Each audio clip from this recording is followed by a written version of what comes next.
أعوذ بالله من الشيطان الرجيم.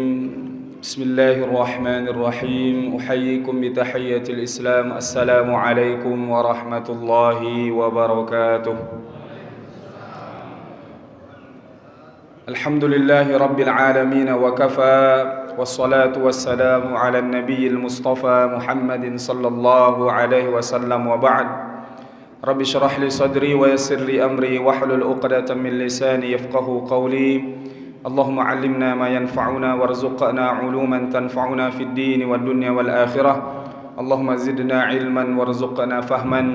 اللهم اجعل جمعنا هذا جمعا مرحوما وتفرقنا من بعده تفرقا معصوما. Ma'asyiral muslimin, Bapak Ibu sidang jamaah salat maghrib Masjid Al-Muhajirin yang dirahmati Allah Subhanahu wa taala. Yang kami hormati para orang tua kami, alim ulama cerdik pandai yang hadir pada maghrib yang dimuliakan Allah Subhanahu wa taala ini. Alhamdulillah, bersyukur kita kepada Allah masih memberi kita nikmat umur yang panjang. Allah pilih kita di antara hamba-hambanya pada malam hari ini duduk berkumpul di masjid ini, di dalam masjid yang mulia ini, yang mana mudah-mudahan menjadi sebab diampuninya dosa kita oleh Allah Subhanahu wa taala. Dalam suatu riwayat Rasulullah mengatakan, "Thalathun kaffaratun." Tiga hal yang bisa menggugurkan dosa manusia hamba Allah Subhanahu wa taala ini. Di antaranya isbaghul wudu' indal makarih, menyempurnakan wudu' di waktu yang kita tidak senang untuk menyentuh air. Kemudian kathratul khuta ilal masajid atau ilal jamaah, memperbanyak langkah ke masjid, menunaikan salat berjamaah. Di antara salah satunya pula intizarus salati ba'da salah, menunggu datangnya satu salat setelah melaksanakan satu salat. Selesai kita melaksanakan salat maghrib secara berjamaah, kemudian beriktikaf kita, niat kita beriktikaf di rumah Allah sambil menunggu masuknya waktu Isya, kita mendengarkan majelis ilmu, maka selama itu insyaallah dosa-dosa kita diampuni oleh Allah Subhanahu wa taala. Bahkan malaikat mendoakan kita, Allahumma ighfir lahum, Allahumma arhamhum. Ya Allah, ampunilah dosa-dosanya. Ya Allah, kasihilah, sayangilah kita ini yang hadir dalam majlis ini, yang insyaallah sama-sama dimuliakan Allah Subhanahu wa taala.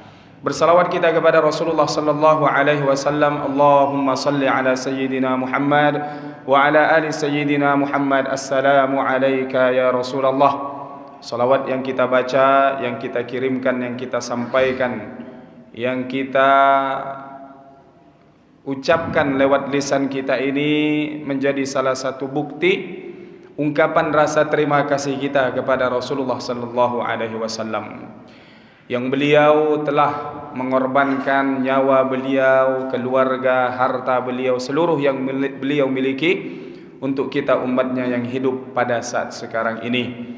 Maka tidak salah ketika beliau mengatakan al-bakhilu, orang yang bakhil, orang yang pelit, orang yang kikir, man idza dzukirtu indahu wa lam yusallim alayya, orang yang apabila disebut namaku di hadapannya, kata baginda Rasul, lalu dia tidak berselawat kepadaku, maka dia orang yang bakhil, orang yang kikir, orang yang pelit. Ma'asyiral muslimin, Bapak Ibu yang dirahmati Allah Subhanahu wa taala, ada suatu syair yang mengungkapkan, yang punya makna luar biasa.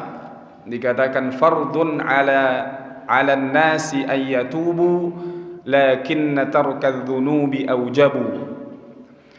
Wajib bagi kita ini untuk bertaubat kepada Allah Subhanahu wa taala, karena kita punya dosa, punya khilaf, punya salah. Bahkan dalam hadis qudsi dikatakan Allah Subhanahu wa taala menyatakan kepada kita, kita berbuat dosa kepada Allah di siang hari, Allah membukakan pintu taubatnya di malam hari. Kita berbuat salah di malam hari, Allah membukakan pintu taubatnya di siang hari. Maka dari itu kita memperbanyak taubat kepada Allah Subhanahu wa taala. Namun apa yang lebih utama daripada taubat itu? Lakinna tarkadz dzunubi aujabu. Tapi meninggalkan maksiat, meninggalkan dosa tentu jauh lebih utama. Kita bertobat karena melaksanakan atau berbuat suatu kekhilafan, berbuat satu kemaksiatan, berbuat satu dosa. Maka ketika kita mampu sudah menahan diri kita dari berbuat maksiat, tentu itu jauh lebih utama. Dahrun fi sarfihi ajibun, lakinna ghaflatan nasi a'jabu. Peredaran waktu ini pergantian siang dan malam, kemudian bersilih bergantinya hari, bulan dan tahun. Kalau diperhatikan planet-planet ciptaan Allah, matahari yang luar biasa, bulan yang demikian pula, maka kita akan menemukan keajaiban penciptaan Allah Subhanahu wa taala. Namun ada yang lebih ajaib. Apa itu? Ghaflatan nas, kelalaian manusia dari beringat Allah Subhanahu wa taala. Kelalaian manusia dari beribadah kepada Allah Subhanahu wa taala. Ini sesuatu yang menakjubkan, sesuatu yang mengherankan. Kemudian dikatakan pula dahrun fi sarfihi ajibun lakinna ghaflatan nasi a'jabu. Kullu ma yaji'u qaribun. Setiap yang akan datang itu pastilah sudah dekat. Lakinnal mauta min dzalika aqrabu. Tetapi yang paling dekat adalah kematian. Yang kita tidak sangka-sangka, yang tidak kita duga-duga. Al-mautu ya'ti baghtah. Kematian itu datangnya secara tiba-tiba. Kita lihat, kita baru berjumpa kemarin, dia nampak segar bugar, ternyata kita dapat kabar dia sudah meninggal dunia, dipanggil oleh Allah Subhanahu wa taala. Kemudian dikatakan sabrun fin naibati sa'bun.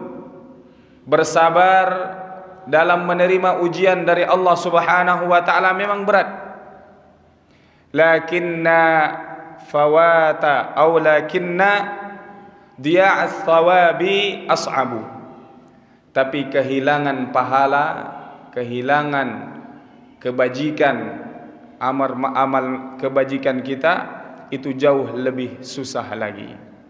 Artinya kalau kita tidak punya amal-amal kebajikan, tidak punya tabungan untuk akhirat, maka hidup kita susah di dunia, bahkan lebih susah nanti di kehidupan akhirat.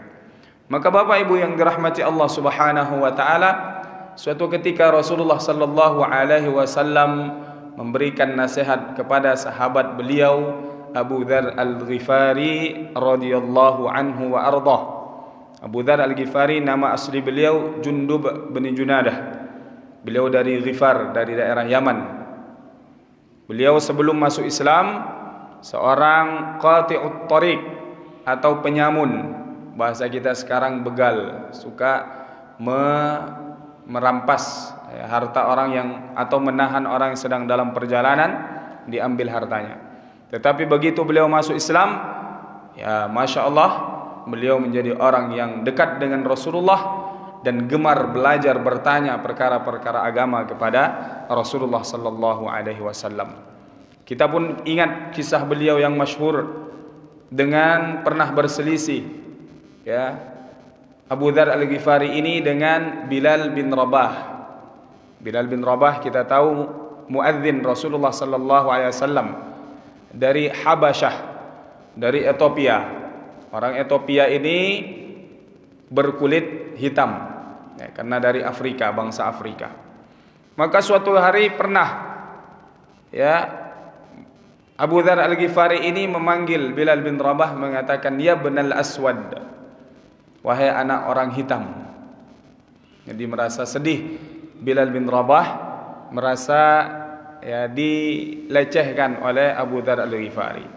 Maka Bilal bin Rabah datang mengadu kepada Rasulullah sallallahu alaihi wasallam. Lalu dipanggillah Abu Dzar Al-Ghifari menghadap Rasulullah dan ditanya benar apa yang telah terjadi, dan ternyata Abu Dzar Al-Ghifari mengakui kesalahannya. Maka Rasulullah mengatakan, "Fi kamru'un jahiliyah." Dalam dirimu itu masih ada sifatnya orang-orang jahiliyah dulu. Orang-orang jahiliyah dulu itu mereka sangat, bahasa kita sekarang, rasis, ya. Maka mereka punya kabilah-kabilah, dan satu kabilah dengan kabilah yang lain saling membangga-banggakan diri, saling menganggap kabilahnya yang paling hebat. di atas kabilah yang lain. Maka kisah peletakan Hajar Aswad pun kita dengar bagaimana hampir terjadi pertumpahan darah di saat itu. Karena ketika terjadi gempa, ketika Ka'bah itu mengalami kerusakan dan Hajar Aswad itu dijatuh ataupun diambil dari tempatnya, kemudian setelah diperbaiki kembali, masing-masing ingin mengambil peran, ingin meletakkan Hajar Aswad di tempatnya kembali. Hampir terjadi pertumpahan darah yang luar biasa. Akhirnya mereka membuat kesepakatan, yang meletakkan Hajar Aswad ini orang yang pertama kali masuk ke Ka'bah ini ataupun ke daerah Masjidil Haram. Dan ternyata dilihat yang masuk adalah Rasulullah sallallahu alaihi wasallam. Maka mereka pun menyatakan, radina bihadza al-amin. Kita ridha kalau orang jujur ini yang menjadi hakim, menjadi memutuskan permasalahan yang sedang kita hadapi ini.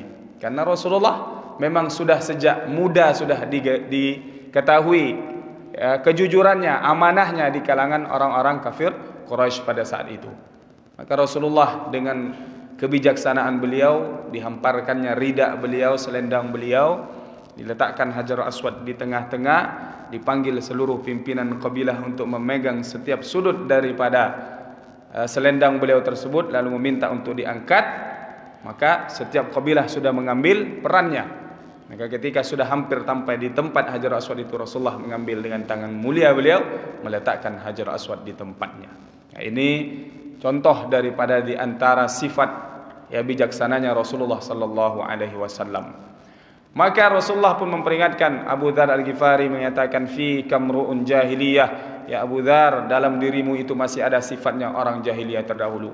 Maka dengan seketika itu Abu Dzar Al-Ghifari meminta maaf kepada Bilal bin Rabah. Bahkan dikatakan Abu Dzar meletakkan kepalanya di atas tanah, mengatakan, wahai Bilal, injak leherku ini, sebagai bentuk permintaan maafku. Nah, ini perlu kita tiru. Jadi di antara kehidupan kita ataupun dalam kita bersosial, bermasyarakat, kalau memang kita yang bersalah, tidak usah malu untuk mengakui suatu kesalahan tersebut. Justru mengakui kesalahan tersebut adalah sifatnya orang-orang yang luar biasa di sisi Allah Subhanahu wa taala. Apa yang dinasihatkan Rasulullah kepada Abu Dzar Al-Ghifari dicatat dalam kitab Nasaihul Ibad, nasihat bagi hamba-hamba Allah Subhanahu wa taala, yang ditulis oleh guru kita Muhammad Nawawi Al-Jawi atau Al-Bantani Al-Jawi, yang beliau ulama luar biasa, ulama Nusantara, lama tinggal di Mekah, bahkan wafat di Mekah. Kuburan beliau ada di pemakaman Ma'la yang ada di sekitaran komplek Masjidil Haram. Maka di situ dinukilkan Rasulullah pernah mewasiatkan kepada Abu Dzar Al-Ghifari 4 perkara di antaranya. Yang pertama kata Rasulullah sallallahu alaihi wasallam, ya Aba Dzarrin, wahai Abu Dzar, jaddidis safinata fa innal bahra amiqun. Wahai Abu Dzar, perbaikilah kapalmu, karena sesungguhnya lautan yang akan kita lewati ini amatlah dalam. Yang kedua kata Rasulullah, khudhiz zada kamilan fa innas safara ba'idun. Ambil perbekalan yang cukup wahai Abu Dzar, karena perjalanan yang akan kita tempuh, yang akan kita lewati ini masih sangat amat jauh.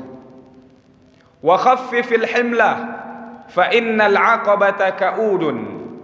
Kata Rasulullah, ringankan bebanmu wahai Abu Dzar, karena jalan yang akan kita lewati ke depannya ini ada jalan yang menanjak, terjal.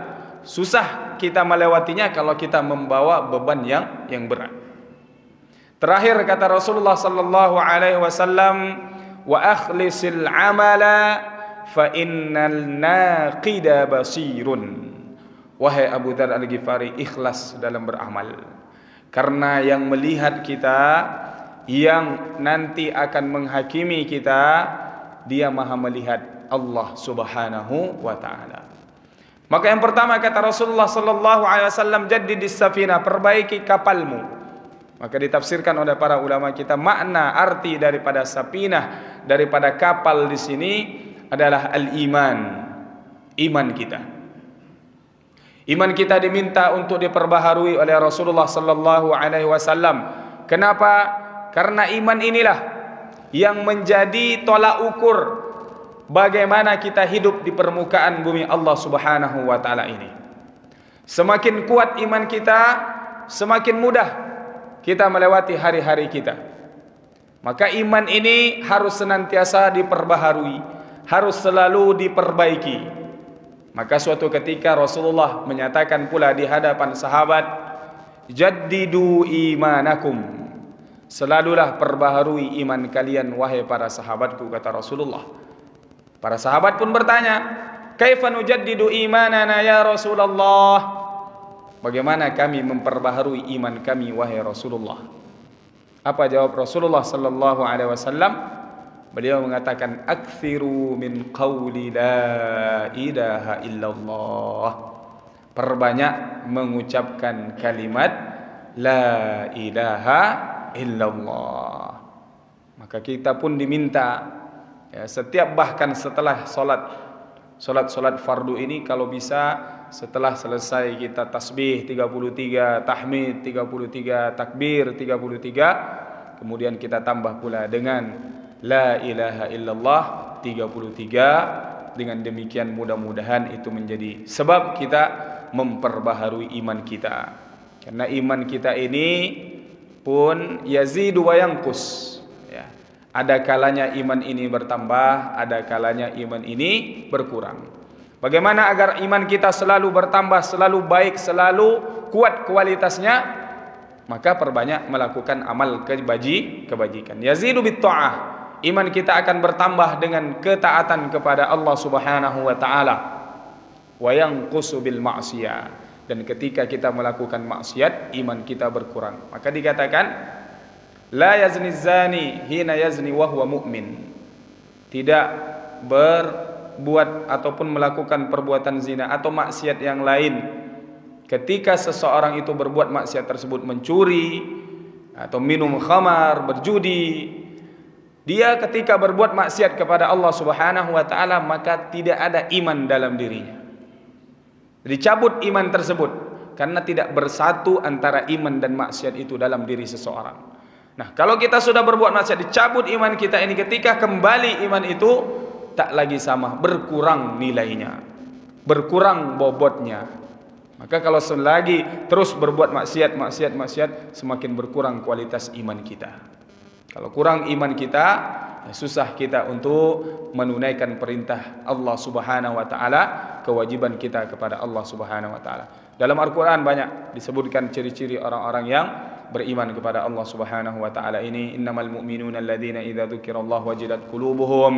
Ciri orang-orang yang beriman kepada Allah, apabila disebut nama Allah bergetar hatinya. Kenapa? Ada rasa khasyatullah, takut kepada Allah Subhanahu wa taala, zat yang maha besar. Maka dikatakan la tanzur ila sighari dzam, jangan lihat kecilnya suatu dosa, lakin inzur ila 'azamati man asaita, tapi lihat maha besarnya zat Allah Subhanahu wa taala tempat kita berbuat dosa, yang kita bermaksiat kepadanya Allah Subhanahu wa taala. Maka Umar bin Khattab pernah suatu ketika menangis, ditanya, ma yubkika ya Amirul Mukminin, apa yang membuatmu menangis wahai Amirul Mukminin, wahai khalifah, wahai Umar bin Khattab radhiyallahu anhu arda.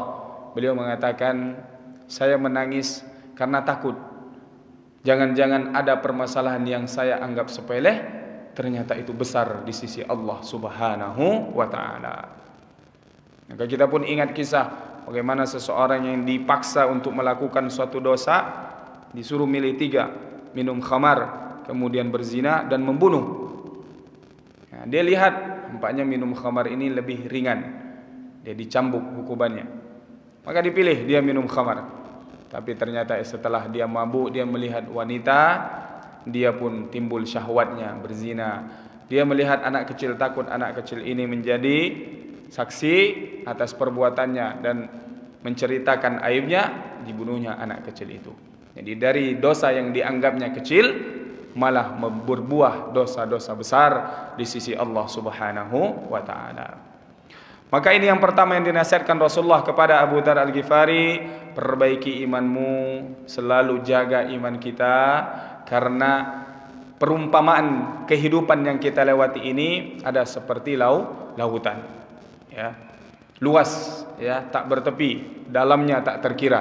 Banyak ujian-ujian yang akan kita hadapi, dan cara untuk melewati ujian-ujian dari Allah ini adalah dengan iman kita. Maka Abu Bakar As-Siddiq dipuji oleh Rasulullah karena keimanan beliau luar biasa. Sampai dalam peristiwa Isra dan Mi'raj, beliau mendapat gelar As-Siddiq yang membenarkan. Karena belum Rasulullah menyampaikan kisah tersebut, tapi dari orang kafir Quraisy yang menyatakan, "Ya Abu Bakar, sahabatmu itu sudah gila Muhammad. Bagaimana mungkin dia bercerita melakukan perjalanan di malam hari yang harusnya ditempuh waktunya berhari-hari, tetapi dia katakan cuma satu malam saja dari Masjidil Haram ke Masjidil Aqsa." Apa jawab Abu Bakar As-Siddiq?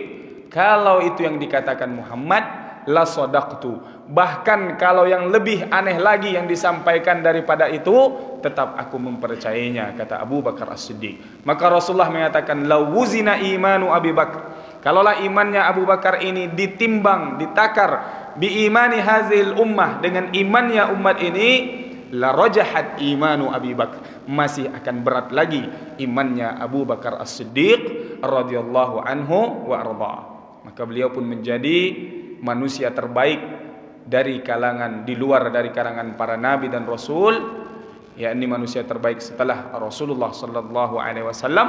Maka beliau pun menjadi khalifah al-ula, khalifah pertama yang menggantikan Rasulullah sallallahu alaihi wasallam. Yang kedua, nasihat Rasulullah kepada Abu Dzar Al-Ghifari, khudziz zada kamilan fa inna as-safara ba'idun. Ambil perbekalan yang cukup wahai Abu Dzar, karena perjalanan kita ini masih amat jauh. Apa bekal kita? Wa tazawwadu fa inna khairaz zadi taqwa. Berbekallah, dan sebaik-baik bekal itu adalah takwa kita kepada Allah Subhanahu wa taala. Bahkan Abu Bakar As-Siddiq pernah menyampaikan suatu ungkapan mengatakan, man dakhalal qabra bila zadin. Siapa yang masuk kuburnya tanpa membawa bekal, tentu bekal maksudnya di sini adalah amal soleh. Faka'annama rakibal bahra bila safinatin. Orang yang masuk kubur tanpa membawa bekal amal soleh, kata Abu Bakar As-Siddiq, sama seperti orang yang berlayar di lautan tidak menggunakan kapal. Pasti lambat laun dia akan tenggelam. Dan saudara-saudara kita yang mendahului kita yang sedang berada di alam barzah, seperti sedang berada di lautan. Mereka membutuhkan pertolongan. Tidak ada yang bisa menolong kecuali amal soleh dan kebajikan. Maka ini yang dimaksud Rasulullah sallallahu alaihi wasallam, perbanyak bekal amal soleh kita. Dan kita jangan berpatokan hanya kepada yang fardu-fardu saja, tetapi tambah dengan amalan-amalan sunnah. Karena kalau berpatokan kepada solat fardu saja, bisa jadi ada solat fardu kita yang lalai, ada solat fardu kita yang tidak diterima oleh Allah. Maka kalau dilihat nanti di akhirat, malaikat melihat ada kekurangan solat fardu kita, Allah suruh malaikat melihat solat-solat sunnah kita. Ada ternyata rawatibnya ba'diyah maghrib, ada rawatib qabliyah subuh, ada solat duha, ada solat tahajud kita, ada solat witir kita, sehingga menyempurnakan solat fardu yang kurang. Dan kita juga tidak bisa berpatokan bahwasannya ternyata solat kita, puasa kita, zakat kita yang memasukkan kita dalam surga Allah Subhanahu wa taala. Teringat kita kisah Abu Bakar Asy-Syibli, seorang dari kalangan tabi'in, arif billah. Dia mengenal Allah Subhanahu wa taala, ma'rifatullah, sudah tinggi derajatnya, mengenal zatnya Allah Subhanahu wa taala. Dikisahkan Abu Bakar Asy-Syibli, ya, setelah meninggal dunia ada yang bermimpi bertemu dengan beliau. Ditanya bagaimana kehidupannya setelah kematian. Ternyata dia diberikan kenikmatan oleh Allah, raudhatun min riyadil jannah, dari taman-taman surga. Bagaimana dia mendapatkan kebahagiaan tersebut? Ya, terjadi komunikasi dalam mimpi tersebut. Dilihat ternyata Allah Subhanahu wa taala bertanya kepada Abu Bakar Asy-Syibli, tahukah engkau apa yang membuatmu mendapatkan rahmat dan kasih sayangku? Kata Allah Subhanahu wa taala. Tentu Abu Bakar Asy-Syibli menjawab, ya Allah, dengan amal solehku, dengan salatku, zakat, puasa, dan ibadah-ibadahku. Tidak, kata Allah. Kalau begitu dengan keikhlasanku. Tidak, kata Allah. Kalau begitu dengan ilmuku, dengan talabul ilmi, menuntut ilmuku di jalanmu, ya Allah. Tidak, kata Allah. Fabima ya Rabb? Maka bertanya Abu Bakar As-Siddiq, kalau begitu dengan apa ya Allah?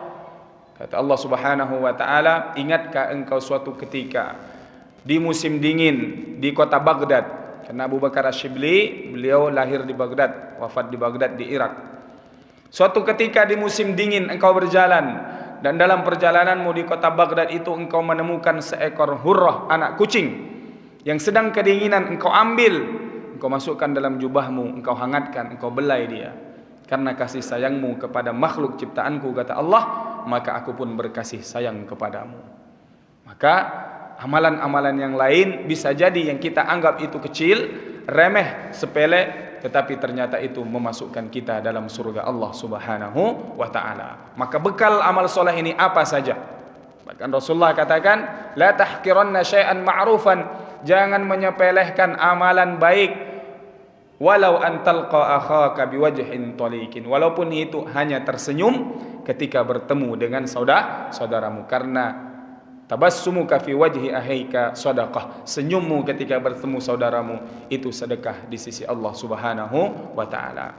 Yang ketiga, kata Rasulullah sallallahu alaihi wasallam, khaffifil himla fa innal aqabata kaud, ringankan bebanmu karena ada perjalanan yang akan kita lewati nanti, ada jalan yang terjal. Susah kita mendaki kalau membawa beban yang berat. Apa maknanya beban yang berat? Di antaranya tentunya jangan membawa banyak dosa, karena yang akan kita pertanggungjawabkan di hadapan Allah Subhanahu wa taala. Di antara makna yang lain beban yang berat adalah beban pertanggungjawaban harta.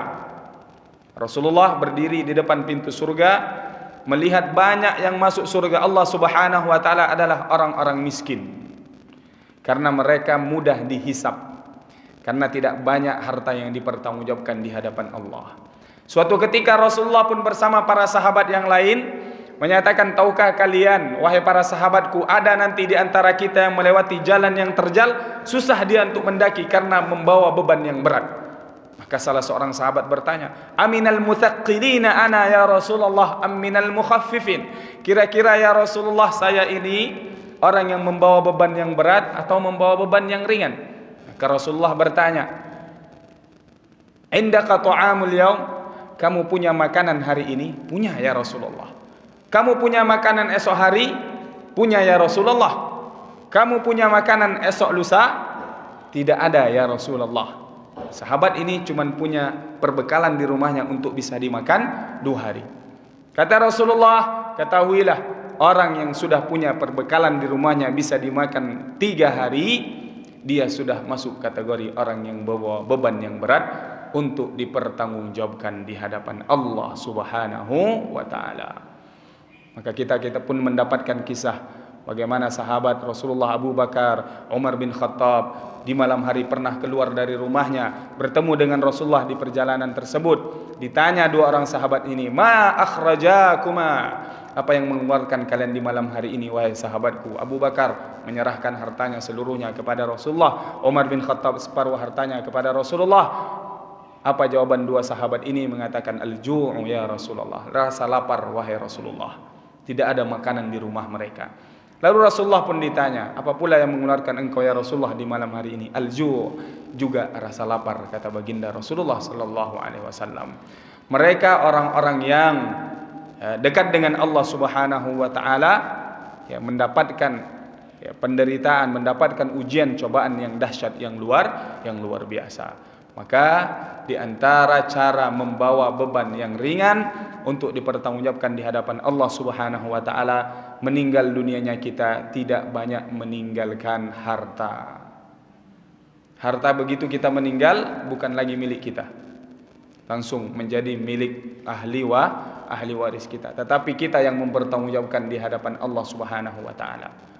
Yang kita khawatirkan kepada ahli waris kita bukan apa yang bisa dimakan esok hari, tetapi madza ta'buduna min ba'di, apa yang akan kalian sembah sepeninggalanku, bagaimana kalian beribadah setelah ketiadaanku. Nah, ini yang harus menjadi beban pikiran bagi orang tua ketika dia sudah di usia tuanya, memikirkan anak-anaknya bagaimana agar tetap bisa beriman kepada Allah Subhanahu wa taala. Yang terakhir kata Rasulullah sallallahu alaihi wasallam, wa akhlisil amala fa innan naqida basir. ikhlaskanlah dalam setiap engkau beramal, apapun amal yang engkau kerjakan, karena Allah Subhanahu wa taala melihat, mengetahui apa yang kita kerjakan itu ikhlas karena Allah atau kita beramal karena ingin dilihat oleh orang lain. Maka Rasulullah memberikan peringatan, inna min akhwafi ma akhafu alaikum asyirkul asghar.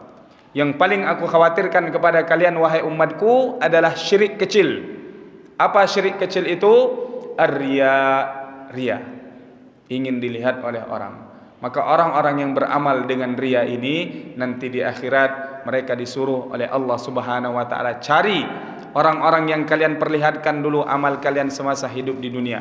Coba apakah kalian akan dapat apa-apa dari mereka itu? Tentu kita tidak mendapat apa-apa, karena kita ingin dipuji, ingin disanjung, ingin disebut, ingin diceritakan, dan itu sudah kita dapatkan di kehidupan dunia. Maka di akhirat kita tidak dapat apa-apa lagi. Maka dalam setiap amal apapun yang ingin kita kerjakan, selalu tanamkan dalam diri kita, ini kita beramal lillahi subhanahu wa ta'ala. Makanya ikhlas itu dari bahasanya khulusa yakhlusu, artinya dia bersih, dia bebas dari pengaruh apapun, murni, suci. Ibadah kita itu hanya untuknya Allah Subhanahu wa ta'ala, bukan untuk yang lainnya. Nah, inilah 4 nasihat Rasulullah sallallahu alaihi wasallam yang beliau sampaikan kepada Abu Dzar Al-Ghifari radhiyallahu anhu ardah. Yang pertama tadi, selalu perbaharui iman kita, jaga keimanan kita ini dengan diantara caranya adalah memperbanyak mengucapkan, membaca zikir la ilaha illallah. Nah, dengan demikian cara kita memperbaharui iman kita, menjaga keimanan kita agar tetap kokoh, agar tetap kuat beribadah kepada Allah Subhanahu wa taala. Karena iman ini keyakinan. Kenapa kiranya seseorang itu dia mau berangkat pagi, pulang sore, begitu seterusnya selama sebulan dia bekerja? Karena dia yakin di akhir bulan atau di awal bulan nanti dia akan mendapatkan upah dari apa yang dikerjakan, apa yang diusahakan. Dan Allah Subhanahu wa taala la yukhliful mi'ad, tidak pernah ingkar janji. Maka dia menjanjikan bagi kita, wasari'u ila maghfiratin min rabbikum wa jannatin 'arduhas samawati wal ard. Bersegera menuju ampunan Allah dan surga yang luasnya seluas langit dan bumi, uiddat lil muttaqin, yang Allah persiapkan untuk hamba-hambanya yang bertakwa.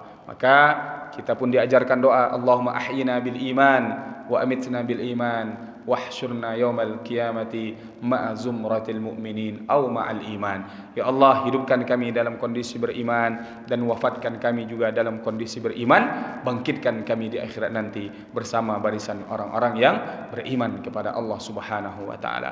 Kemudian disuruh membawa bekal yang cukup, yakni amal soleh kita. Maka ada ungkapan menyatakan, la ziyadata fil khair kama anna la khaira fi ziyadah. Tidak ada namanya berlebih-lebihan dalam kebaikan. Tidak ada namanya wah dia berlebih-lebihan sekali dalam berbuat kebaikan. Tidak ada. Jadi selalu kita merasa kurang dalam beramal soleh. Sebagaimana tidak ada kebaikan dalam hal yang berlebih-lebihan, artinya mubazir. Nah, kalau amal soleh tak ada namanya mubazir. Kemudian yang ketiga tadi Rasulullah katakan, ringankan bebanmu yang engkau bawa, karena ada tanjakan nanti akan kita lewati, yakni yaumul hisab, yaumul mizan. Kita dihitung oleh Allah Subhanahu wa taala. Di antaranya jangan membawa beban maksiat, beban dosa, dan juga jangan membawa beban harta yang akan dipertanggungjawabkan di hadapan Allah Subhanahu wa taala. Kita ingat kisah Syekh Ali Jabir yang baru-baru meninggal dunia. Dikatakan ternyata beliau banyak mendapatkan sumbangan, banyak mendapatkan harta, tetapi dilihat rekening beliau ternyata sisanya cuma 1 juta rupiah. Karena beliau begitu dapat uang diberikan kepada siapa yang membutuhkan, kepada siapa yang berhak. Maka kita lihat bagaimana kondisi beliau, meninggal dalam keadaan husnul khatimah. Banyak orang yang mendoakan beliau, bahkan di daerah-daerah di luar daripada Jakarta sendiri, daerah luar dari Pulau Jawa, bahkan di Pekanbaru, Banyak orang yang melaksanakan solat gaib untuk mendoakan beliau. Itu tanda menjadi ciri-ciri beliau adalah orang soleh, wafat dengan keadaan husnul khatimah. Yang terakhir, ikhlaskan amal. Dalam segala apapun kita beramal, pastikan lillahi subhanahu wa ta'ala, agar amal itu tidak sia-sia, haba'an mansura. Jangan sampai amal itu sia-sia, tidak mendapatkan kebaikan apa-apa di sisi Allah. Wallahu a'lam bishawab. Yang benar datangnya dari Allah, yang salah dari kami sendiri. Ihdinas siratal mustaqim. Allahumma ja'alna minal ladzina yastami'una al-qawla fayattabi'una ahsanah. Allahumma thabbitna ala dinika wa ala ta'atik. Allahumma inna nas'aluka al-jannata wa na'udzu bika min sakhatika wan nar. Rabbana atina min ladunka rahmah wa hayyi' lana min amrina rasyada. Allahumma barik lana fi Rajab wa Sya'ban wa ballighna Ramadan. Rabbana atina fid dunya hasanah wa fil akhirati hasanah wa qina adzaban nar. Wa sallallahu ala sayyidina Muhammad wa ala alihi wa sahbihi ajmain walhamdulillahi rabbil alamin. Wal 'afwu minkum. Mohon maaf atas segala kekurangan dan kekhilafan. Wassalamualaikum warahmatullahi wabarakatuh.